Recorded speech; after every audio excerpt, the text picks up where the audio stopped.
Very good morning, children. This video is for class 10th, subject science, chapter number 6, life processes, and this is lecture number 1. So dear children, till now we were doing the physics portion of class 10th science. From today onwards, we are going to start with the biology portion, and the first chapter that we are going to cover is chapter number 6, life processes. So let us see what is the content of today's lecture. Today we will see introduction of life processes, that what are the various kinds of life processes are there. Then we will understand one of the type of life process, that is called nutrition. Later on in the lecture we will understand the types of nutrition, which are of two types, autotrophic and heterotrophic. In that also, today we are going to cover autotrophic nutrition in detail. So let us begin with the first part, that is introduction to the life processes. So here I have two examples in front of you. One is a running dog. Assume that a dog is running, and the second one, a stone is lying on the floor. Then identify which one of them is a living being and which one of them is a non-living thing. So for sure your answer will be a running dog is a living being or a living organism. So here, how did you identify between the living and non-living things? It's the movement that shows the presence of life in it. But if you see a sleeping dog on the way, what you will say? Is it living or non-living? For sure, it is living. Why? Because you know it is breathing.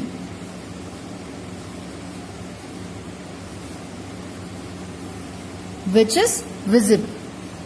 So breathing is also a process which helps us to identify the living and non-living organisms. But now let us take the example of a growing tree or human being. Are they living or non-living? For sure, they are living.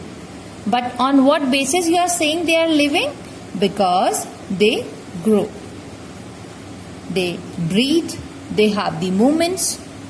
That's why you say that tree and human beings are living organisms.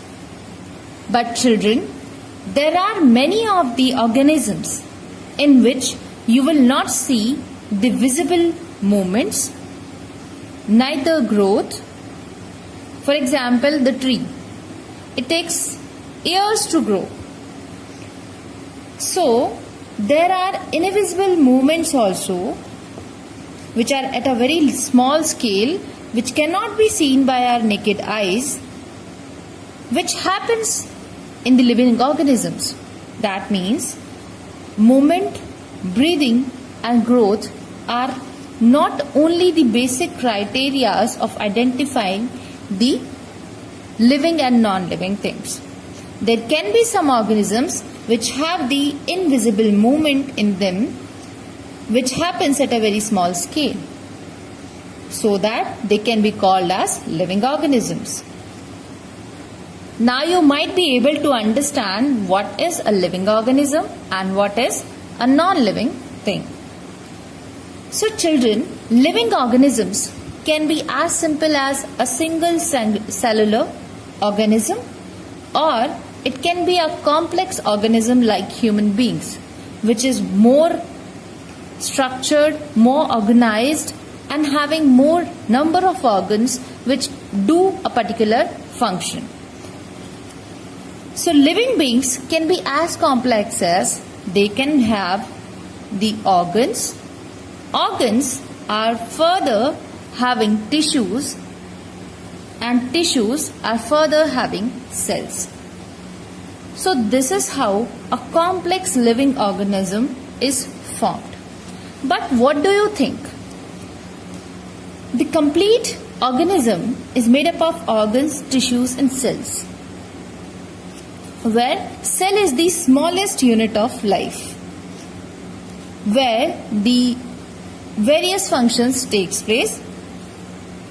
So tissues, they comprises of cell, organs, they comprise of tissues which perform various functions. Organs also, they have some specified functions to perform inside the body, but if there is a problem in the cell, the cells are dying, or if some cell is not properly working, or if it is infected, then will the tissue properly work? No. If tissue is not properly working, then will the organs perfectly perform their function, their specified function that they are supposed to do? No. So if all these things are not perfectly going on, then how can the organism can perfectly or smoothly live his life? That means his life is in danger if all these small parts of his body are not performing well and they are not performing their basic functions. Now think about the life processes, that why the processes are called as life processes, because they are necessary to be performed to sustain the life of a living organism. So we can define life processes as the basic functions performed by any individual organism to maintain its life are called life processes. Here, individual organism can be a human being, can be an animal, can be a plant, or can be any small organism present in the on the planet Earth. So children, whenever we think about the life processes, these processes are necessary, without which the life cannot be sustained.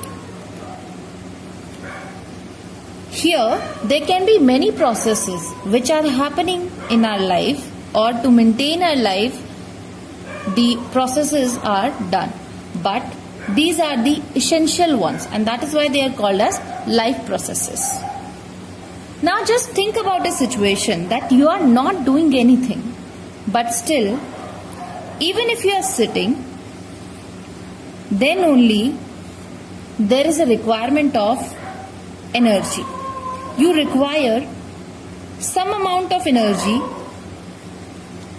even if you are sitting. That means there are various processes going inside your body which are not visible, but they are performing their individual functions. For that we need energy. And from where this energy comes? Outside the body. So from outside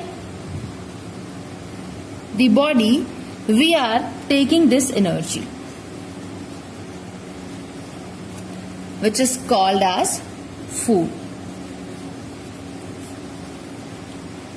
We are taking the food in. That means there is a need to transfer this source of energy into the body of living organisms. So it is that food which transfers the energy inside the body of a living organism to perform various functions. But are we really using the food directly to perform the various individual functions performed inside the living organism? No. The food is taken in through the mouth of our body and then it is digested. Digestion means the food is a complex material and it is broken down into simpler compounds so that it can be used by the organs of our body. So, before using the food's energy, it is digested first. That means it is the digestive system And what is the digestive system? Mainly the stomach, which performs the function of digestion. We'll later on study it in detail, but the first thing is that the amount of energy requirement from outside the body, which is fulfilled by the food, and food is simply broken down into the simpler compounds before using it up. So that process is called digestion. Then after digestion, how do we get the energy? Because now the food has been broken down into the smaller molecules or smaller compounds. So here we have the nutrition, which can be further utilized to get the energy and to perform various functions by the different parts of our body. So the important life process is nutrition, which is obtained from the digestion of food, which fulfills the requirement of energy by a living organism. So this is the first life process which is essential for us and for all the living organisms.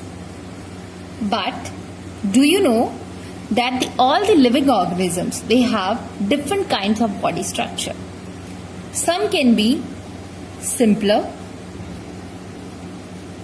or others can be complex, like human beings. So the simpler organism, what they do, they directly take up the food or some other kind of energy source and directly use it in the form of doing work.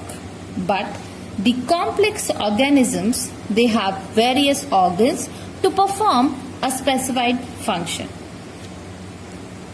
So to get the nutritions for a complex organism, it is required to digest the food taken in to get the nutrition for all the works to be done. And there are various chemical processes through which that food is being digested. And these chemical reactions are generally the redox reactions, which are called as reduction oxidation or oxidation reduction chemical reactions. So for that we need carbon dioxide and oxygen. Carbon dioxide is produced inside the body as a byproduct of chemical reactions. So from where this oxygen comes? So not to worry, the process of breathing, that we have one of the process as the life processes, is the one because of which we inhale the oxygen and exhale the carbon dioxide. And what is that process called? Because breathing is just intake and outtake or exhale of gases. One important process is called respiration. Now, what do you mean by respiration? We have studied that respiration is a function or a combined process of breathing and digesting the food. That means we can define respiration is the process of acquiring oxygen from outside the body to use it in the process of breaking down the food into simpler form. Children, the simpler organisms or the organisms with less complex structure, which are in direct contact of the oxygen of atmosphere, they can simply take the oxygen from the outside atmosphere that can be diffused into their body and can be utilized. But so that process of taking the oxygen directly from the atmosphere is called the diffusion process. But this is not sufficient for a complex organism like humans or animals, because body is a complex structure. It has various parts which are complex and not directly in contact with the atmosphere. So simple diffusion cannot take place here, and that's why respiration is the process in which we are acquiring the oxygen through our lungs with the help of breathing in and out. That means in the complex organisms, the process of respiration is performed by a particular organ. So a particular organ is performing a function, but still if a particular organ is performing a specified function, for example respiration, it is taking oxygen from the atmosphere, but the other organs, other parts of the body, they also need the energy to work. Then how we are going to provide this oxygen to them, and how we are going to provide them the nutrition taken up from the food that we eat. So that means there is a transport channel which is there to perform the function of transporting the oxygen as well as the nutrition. So another life process can be transportation. But transportation is a life process which not only involves the transportation of oxygen and nutrition, it performs many more functions. Let me tell you that if even a cell, if we even talk about the smallest unit, if we talk about a cell, then after performing its function, it happens that in a tissue, many of the cells get died and new cells are formed. So there is a requirement of raw material as well that we are going to get from the nutrition that we absorb. And after performing our individual function, I'm talking about the cell here. So after performing my specified function, there will be the production of waste materials as well, which can be not only a waste, but it can be harmful for the cell. It can be harmful for the human body. So there is a need to discard, to excrete this harmful or waste product which is useless for us outside the body. That means the process of discarding or excreting the waste or useless material from the body to outside the body is called the excretion.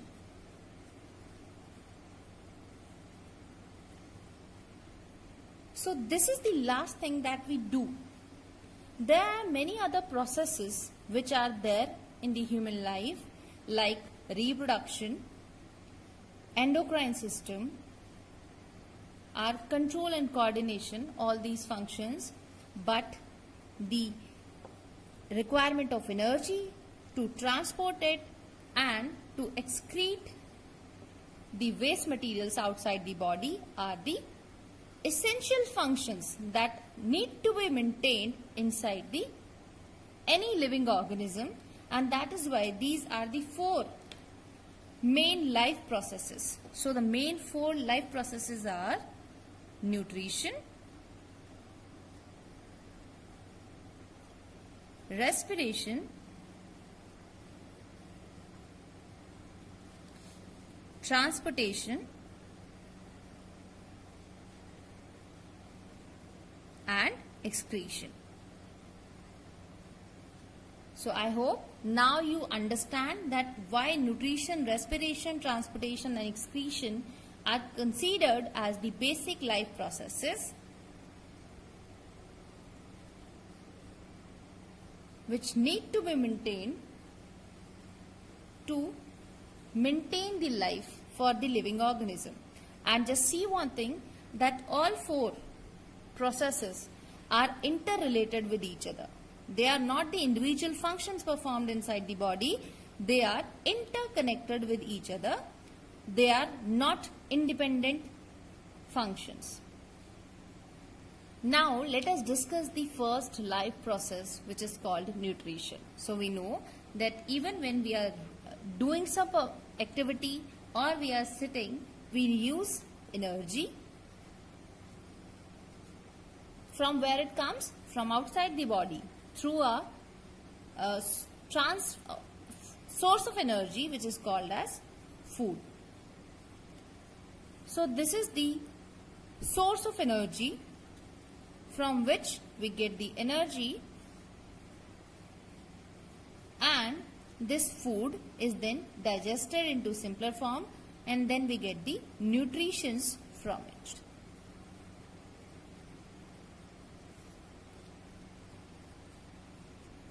So it is the food that we require to finally obtain the nutrition for our body. But different living organisms, they obtain the food in different ways. Although all have the demand for energy, but the way to fulfill this demand is different for different organisms. Like some organisms, they use the simpler food materials obtained by the common sources in the form of carbon dioxide and water. They use them to make their own food. So, it is very simple to make their food with the available resources outside their body. They take up the carbon dioxide and water to make their food. And then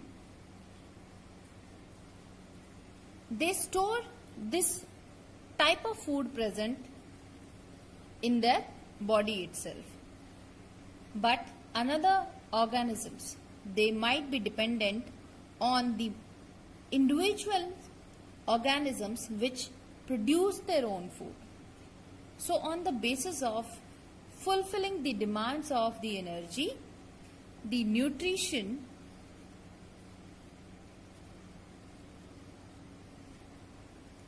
can be of two types. First, autotrophic, and second, heterotrophic nutrition. Now, what do we mean by autotrophic and heterotrophic nutrition? Autotrophic nutrition is the one in which the organism make their own food.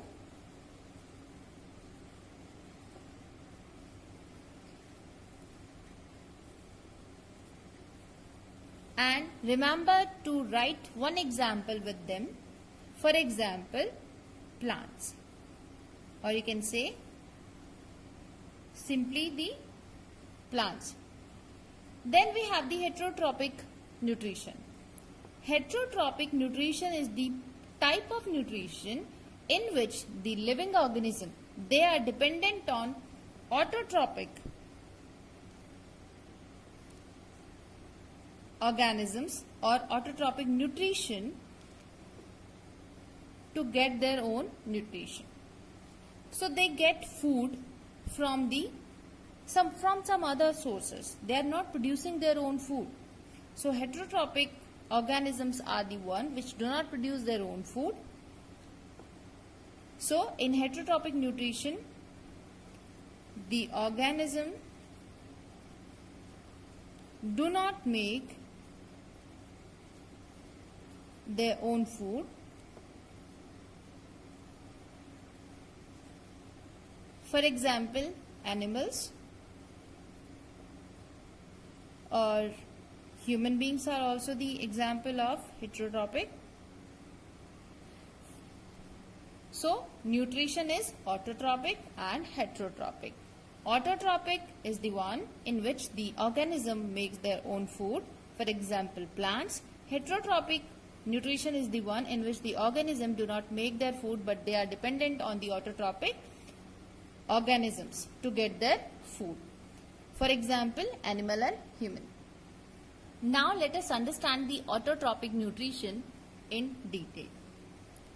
So children, autotrophic nutrition is performed by the plants only. So we can also say that nutrition in plants. How do the nutrition in plants take place? How they make their own food? We all know that plants make their own food with the help of the process called photosynthesis. Now what do you mean by photosynthesis? Synthesis is to make something new. Photo means light. That means the plants, they make their own food with the help of sunlight. But is the sunlight enough to make their own food? No. It is the carbon dioxide present in the atmosphere, water absorbed by the roots of the plant from the soil, and in the presence of sunlight. So here we are getting the light. One more thing is required, which is called as chlorophyll.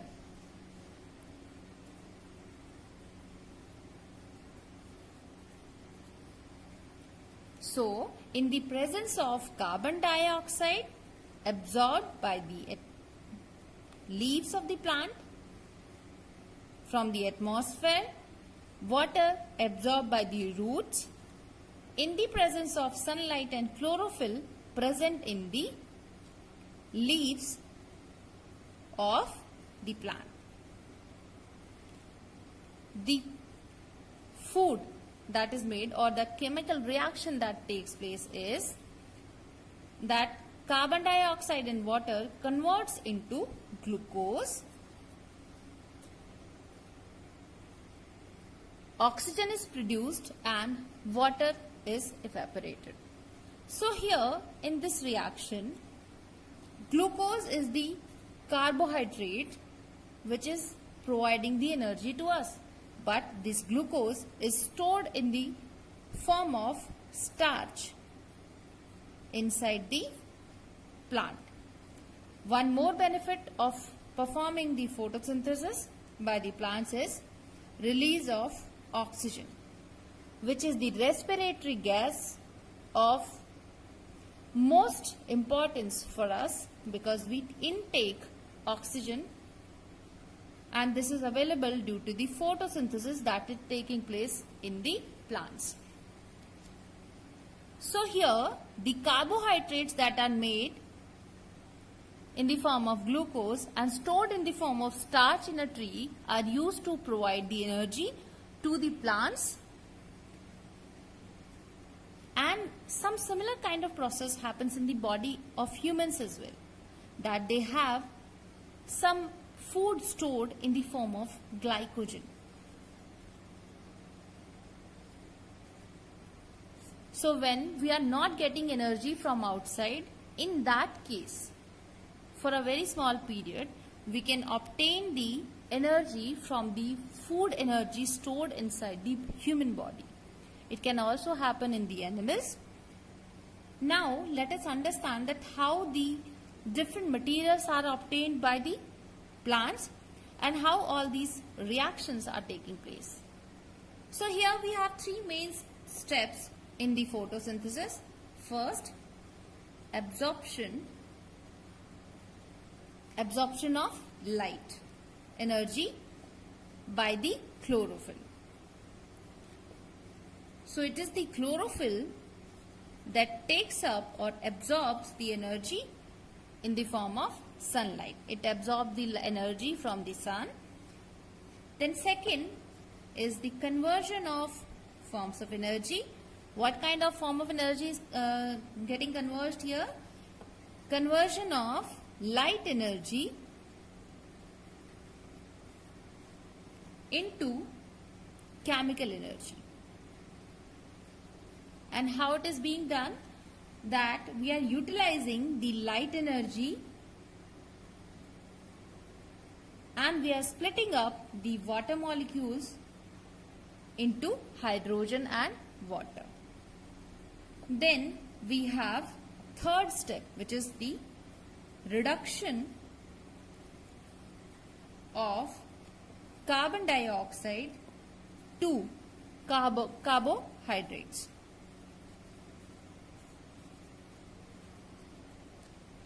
So how all this is happening? We have the CO2 and hydrogen.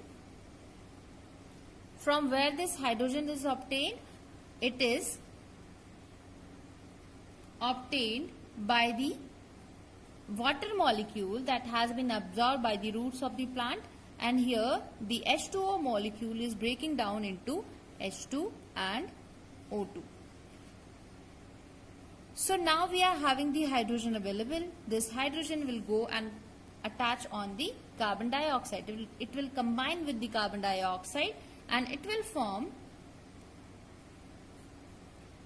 C6H12O6, which is called as carbohydrate or glucose. Along with this, excess amount of O2, which is 6O2, and water H2O, that is also 6, and here also we need to balance the equation, 6CO2 plus 12H2O, and this reaction takes place in the form of, in the presence of light, which is absorbed by the chlorophyll. So this is how the photosynthesis process takes place, but there is a need to look inside the functions performed by the plant or the parts of the plant. Like CO2, I said that CO2 is absorbed by the plant, but from where and how the plants are getting the carbon dioxide, how the H2O is absorbed by the roots, and how the chlorophyll and where the chlorophyll is present inside the plant. Now let us have a look at the figure. This is the figure from your NCERT book, page number 96 and figure number 6.1. This is actually a cross section of a leaf because it is the leaf which absorbs the carbon dioxide gas and releases the oxygen. But it is not only the leaf which performs the function, because the exchange of gases is also performed by the stems and the roots. But most of the exchange of gases is done through the leaves. So that is why we are having a look on the cross section of a leaf. So when we see a cross section of a leaf, we find that this layer of the leaf is having the topmost layer, which is called the cuticle, which protects it. Then we have the upper epidermis. This one is your upper epidermis. Then later on we have the cells which are having the chloroplast. So this is the chloroplast. Then we have air gaps as well. And here at the lower epidermis, near the lower epidermis, we have the guard cells. These guard cells, they have the stoma or small pores which help in the exchange of gases.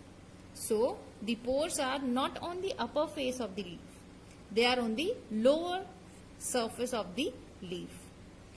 So here the guard cells are present, and as you can see here, the smaller ones. What is the function of these guard cells, or what is the function of stomata? That you might have studied in 9th class also. But let us understand the figure given on page number 97. Here we have the two diagrams, A and B, showing the stomatal pores. Here these yellow ones or the bean-shaped cells are called the guard cells, and these guard cells, they have the pore in between them. They have a hole or tiny pore through which they exchange the gases and the excess amount of water as well. Now, how this function is performed by guard cells? When the guard cells, they absorb more amount of water, they get swallowed. So when they swell, so guard cells, they swell, and they have the opening between them because they are bean shaped. So when they get swelled, there is a small pore which is called the stomatal pore or stomata. Stomata is the plural word, stoma is the singular one. So here you have the chloroplast, as you can see, and through this pore the gas exchange can take place. So this is the place from where the carbon dioxide is absorbed by the plants, the leaves of the plants. Now, when the gall cells they shrink or they loosen up all the water present in them, then these pores they are closed, and now they are not allowing the excess evaporation or loss of water or the gases. When they do not require the carbon dioxide from the atmosphere or they do not want to lose excess amount of water, then the pores are closed. Now let us conclude the process of photosynthesis with the help of a diagram. Here we have a plant. I have shown the leaves. Here we have the roots. So the lower portion or the lower surface of the leaves, they absorb the carbon dioxide. So here we have the stomata, which does the work of absorption of carbon dioxide from the air or atmosphere. Now here the roots are there, which are in the soil. Water is absorbed by the roots from the soil. Roots not only absorb the water from the soil, they also absorb the nutrition from the soil, which can be nitrogen, phosphorus, manganese. Nitrogen is very important because it helps in the formation of food or the formation of proteins. But nitrogen can be obtained through the soil in the form of nitrates or nitrites.